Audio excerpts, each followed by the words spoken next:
commencer avec le retour de la semaine. C'est Alizée qui vient d'annoncer qu'elle revient avec une chanson. Ah, la chanson, carrément, parce qu'elle avait abandonné la chanson, je vais vous expliquer. Alizée, on l'a découverte toute jeune, elle n'avait que 16 ans quand elle a été repérée. Lolita. Elle a été repérée dans l'émission Graines de Star, je ne sais pas si vous vous rappelez de cette émission. Voilà. J'étais là en live and direct quand justement elle a gagné ce télécrochet. Voilà, et qui elle a vu dans Graines de Star, Mylène Farmer, qui cherchait une artiste, elle voulait produire une artiste, une jeune artiste, donc elle avait 16 ans, c'était en 2000, ça va commencer avec un énorme carton, c'est le titre Moi Lolita, tu le disais. S'en suivront 2 autres albums écrits et produits par Mylène Farmer et Laurent Boutonnat. On va regarder un petit rappel en images du phénomène Alizée. C'est pas ma faute, et quand je donne ma langue au chat, je vois les autres tout prêts à se jeter sur moi. C'est pas ma faute à moi si j'entends tout autour de moi hello Lolita, moi Lolita.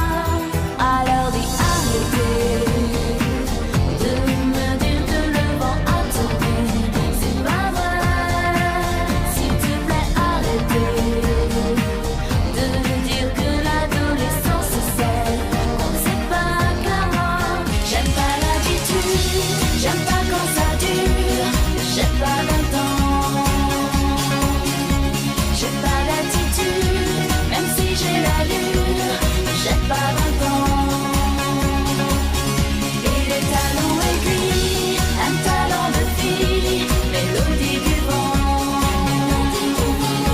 Je change comme je ris, cachet d'aspirine, on est vieux à 20 ans, moi j'ai le temps. Alizée, waouh, je le disais, à Julien Doré, il lui doit quand même son succès. Hein. Ben oui, sa reprise de Moi Lolita, effectivement, ça a lancé sa carrière. Donc après la période Farmer-Boutonnat qu'on vient de voir, il y a eu 4 autres albums d'Alizée avec d'autres auteurs, d'autres producteurs. Puis Alizée, elle participe en 2013 à l'émission Danse avec les stars, qu'elle remporte avec son danseur Grégoire Lyonnais, danseur dont elle tombe amoureuse et avec lequel elle se marie quelques années plus tard.